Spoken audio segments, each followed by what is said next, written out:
Kayaknya udah setahun deh Poco ngeluarin F-series terakhir, Poco F4, kira-kira Juli tahun lalu. Dan sekarang ada Poco F5, smartphone terbaru dari Poco yang menurut gue paling spesial sejauh ini dari Poco Indonesia. Kita review yuk.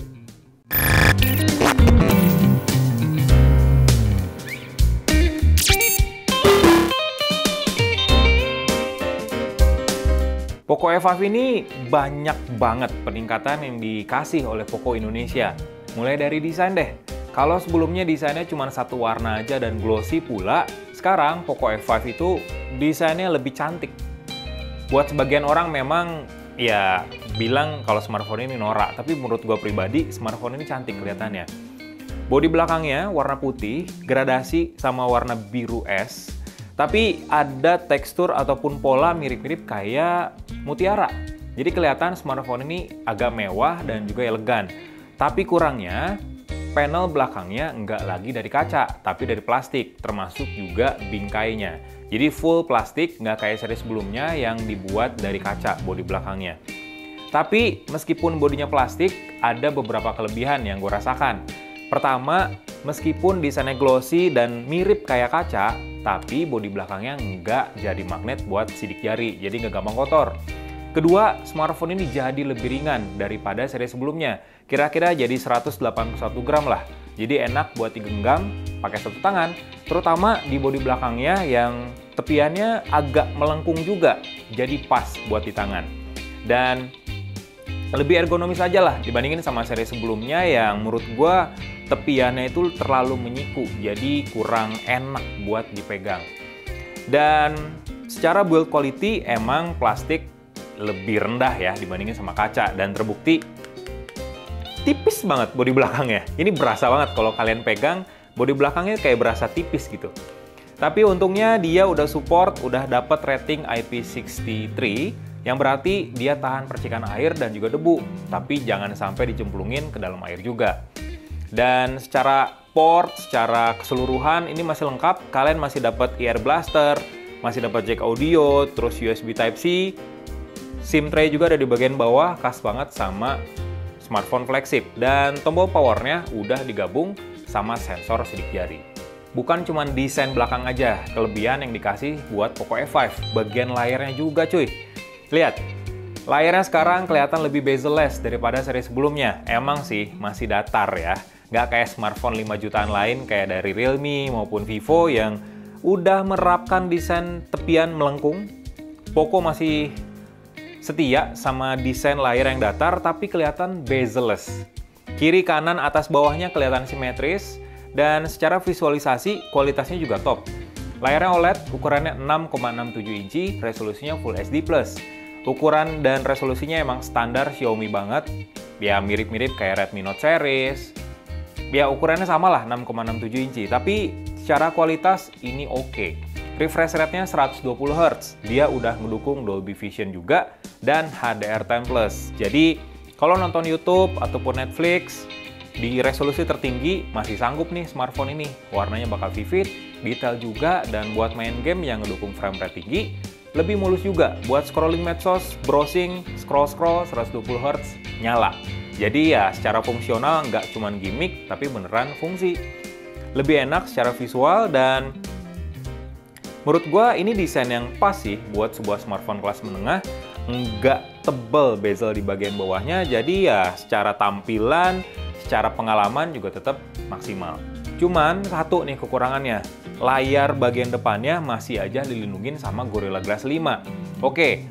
Ada dua sisi di sini. Gorilla Glass 5 emang masih cukup kuat lah buat nahan goresan halus. Tapi seenggaknya dia udah ketinggalan jauh banget dibandingin sama Gorilla Glass 6, Victus, malah ada Victus Plus. Jadi kayak ketinggalan 3 generasi.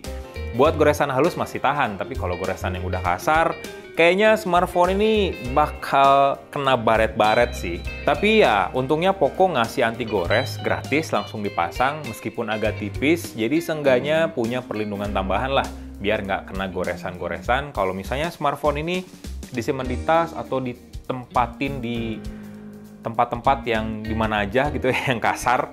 Jadi ya tetap aman. Seperti yang gue bilang tadi, smartphone ini udah didukung sama prosesor Snapdragon 7 Plus Gen 2. Oke, kita kenalan dulu nih sama Snapdragon 7 Plus Gen 2. Jadi, kalau buat kalian, ya turun dong dari Snapdragon 870 ke Snapdragon 7 Plus Gen 2, enggak juga. Meskipun ya emang secara positioning, Snapdragon 7 series itu ada di bawah Snapdragon 8 series. Jadi ya kalau kata Qualcomm, Snapdragon 7 series itu high-end, Snapdragon 8 series itu premium, kelas premium. Tapi emang beda kelas, beda generasi juga. Snapdragon 870 itu kira-kira 2 tahun lalu ya, hampir 3 tahun lalu lah launchingnya, barengan sama Snapdragon 888. Dan Snapdragon 7 Plus Gen 2 ini jadi prosesor yang spesial. Dia high-end, tapi hampir nyerempet ke kelas premium. Kenapa? Karena prime core-nya dia pakai Cortex X2, yang sama Snapdragon 8 Gen 1 dan Snapdragon 8 Plus Gen 1. Beda di clock speed aja, karena di clock speed Snapdragon 7 Plus Gen 2 itu cuma 2,9 GHz. Tapi emang udah ngebut aja. Dan efisien juga, karena basisnya udah 4 nanometer. 4 nanometer pastinya efisien dayanya, dan performance juga nggak usah ditanya lah. Apalagi RAM-nya udah 12 GB, ditambah lagi ada fitur memory expansion sampai 7 GB. Dan smartphone yang gue review sekarang itu memang RAM-nya 12 GB, ditambah RAM expansion 7 GB, jadi total RAM-nya 19 GB, terus storage-nya 256 GB, cuman sayangnya nggak ada slot microSD. Jadi secara ruang penyimpanan 256 GB tuh sekarang udah mulai pas-pasan lah ya. Baterainya sendiri 5000 mAh dan didukung sama fast charging sampai 67 watt. Dan untungnya Poco masih baik, adapter charger 67 watt sama juga kabel USB Type-C-nya disertain di paket pembelian. Jadi kalian tinggal plug and play aja istilahnya, nggak usah beli-beli aksesoris lain buat pakai smartphone ini. Nah, beberapa pengujian yang gue lakukan buat ngetes seberapa kenceng sih sebenarnya Snapdragon 7 Plus Gen 2 itu. Dan ada 3 seperti biasa, AnTuTu Benchmark, 3D Mark, PC Mark, sama ngegame. Sama battery charging juga, jadi ada 5 pengujian sebenarnya. Di AnTuTu Benchmark, smartphone ini, di AnTuTu Benchmark versi 10 ya, yang versi terbaru, smartphone ini mencatatkan skor 1,1 juta poin. Kalau misalnya, gue masih belum tahu nih harga Poco F5 pas gue tag video ini, tapi bakal gue masukin di kolom deskripsi. Kalau misalnya asumsinya harganya masih sama nih kayak Poco F4, sekitar 5 jutaan, skor 1,1 juta itu udah tinggi banget. Karena rata-rata yang mencapai skor 1,1 juta itu ya smartphone flagship lah ya, bisa dibilang. Dan ini emang mirip-mirip sama skornya Snapdragon 8 Plus Gen 1. Snapdragon 8 Gen 1 sama Snapdragon 8 Plus Gen 1 lah, mirip-mirip, meskipun masih kalah dikit. Dan skor CPU-nya, GPU, memori, sampai UX-nya pun tinggi banget di AnTuTu Benchmark versi 10. Yang gua apresiasi adalah PC Mark sama 3D Mark. Kalau di PC Mark skornya 13 ribuan poin, dan kelihatan di sini di grafisnya emang naik turun.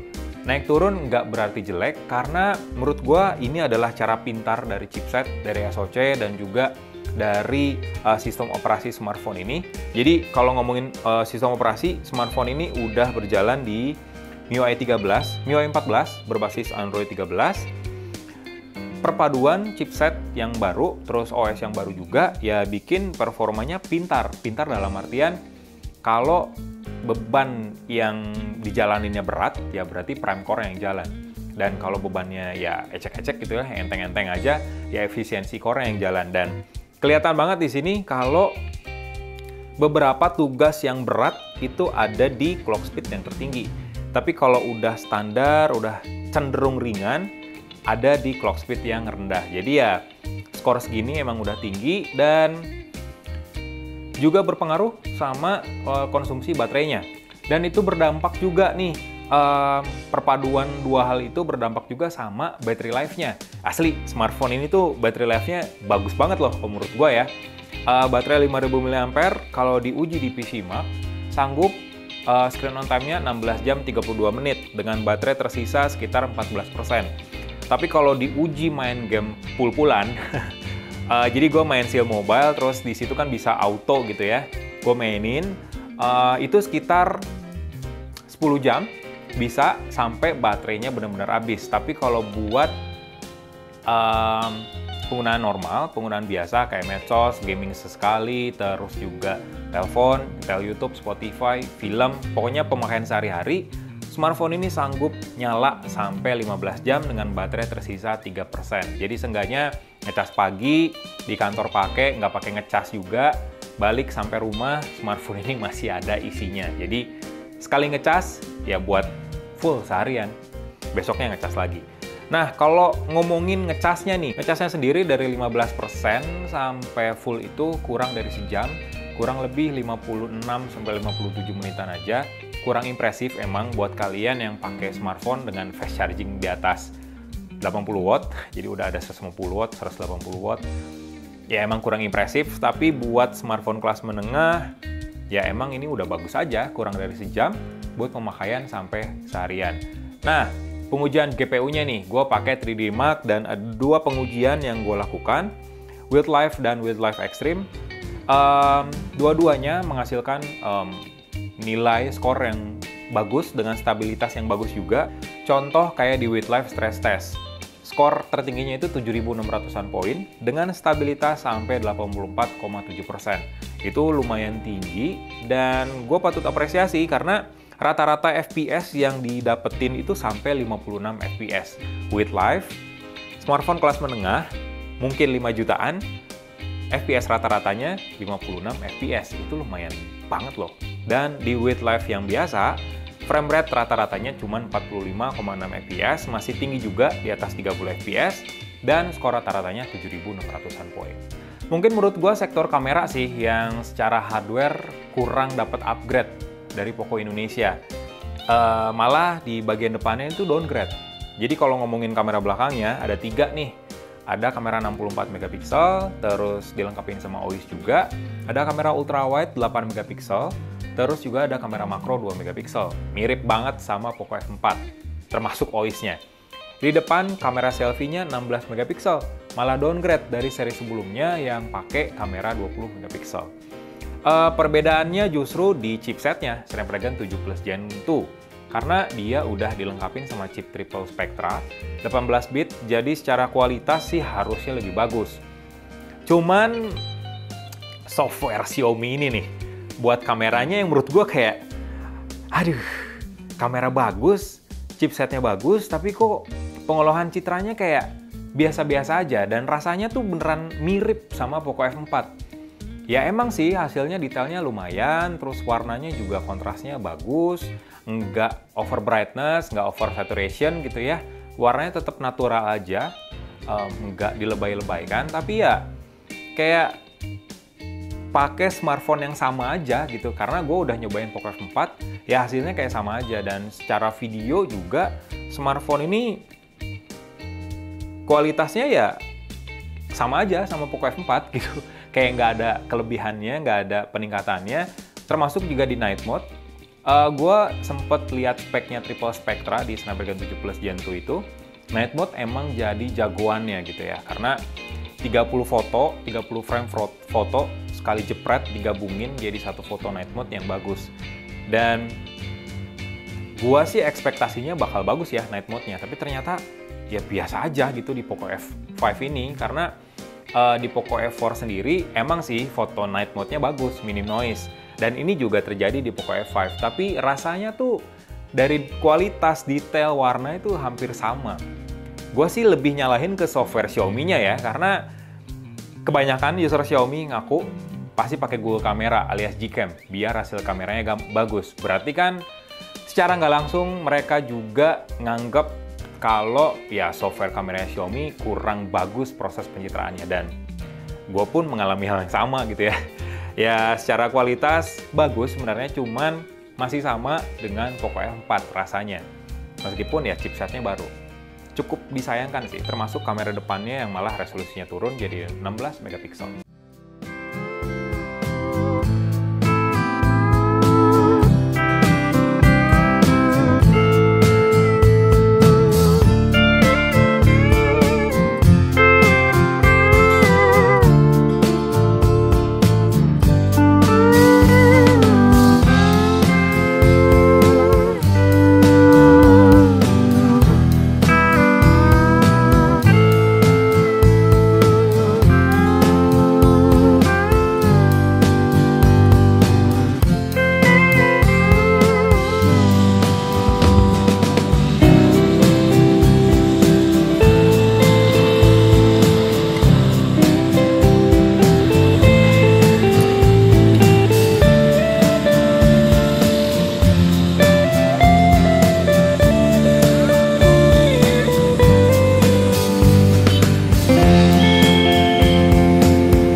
gue masih belum tahu nih harganya berapa, tapi gue asumsikan smartphone ini harganya 5 jutaan. Dan kalau benar harganya 5 jutaan, Poco F5 emang jadi apa ya namanya ya, high-end killernya lah ya, yang dikasih Poco buat bersaing di segmen yang lumayan seksi ini. Di harga 5 juta itu ada banyak pilihannya.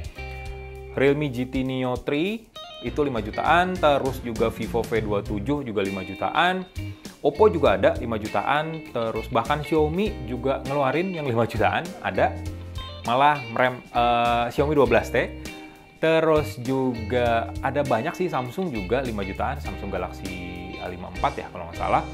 Itu 5 jutaan, ya emang HP 5 jutaan lagi seksi-seksinya nih. Dan bisa dibilang kalau misalnya harganya mirip dengan Poco F4, Poco F5 ini, ya bisa dibilang high-end killer. Karena smartphone 5 jutaan itu bisa killer ke seri yang atasnya, di atas 6 juta, 7 juta, ya lumayan bagus lah secara spesifikasi, secara kualitas desain dan build quality-nya. Emang sih ada beberapa kekurangan yang harus kalian perhatiin sebelum beli Poco F5. Yang pertama ya bodinya dari plastik.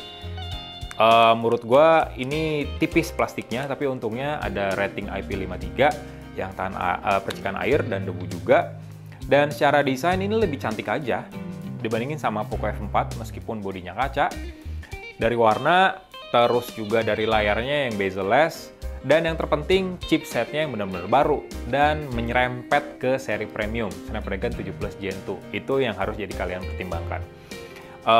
Dan secara overall ya emang ada beberapa kelebihan sama kekurangan, termasuk di bagian kameranya kalau menurut gua lebih ke ya sistem kamera softwarenya lah ya, daripada hardwarenya meskipun masih sama dengan Poco F4. Tapi ya ini adalah smartphone yang adil sih di smartphone di harga 5 jutaan. Smartphone ini paket lengkap menurut gua di harganya, dari mulai kamera OIS, desain yang bagus, terus juga layar yang bagus juga, dan kualitas gaming, kualitas performa, sama performa baterai yang juga bagus. Jadi bisa dijadiin pilihan buat kalian semua yang memang lagi cari smartphone baru di tahun ini. Gitu aja sih review lengkap dari Poco F5, impresi gue selama gue pakai smartphone ini sebagai daily driver. Like videonya, kasih komen, biar kita semangat, share juga, jangan lupa, subscribe yang terpenting, dan juga nyalain lonceng di sini. Biar kalian tahu informasi terupdate, review terbaik mungkin di dunia pergadgetan khas Yuzon Tech. Gue Faisal, pamit.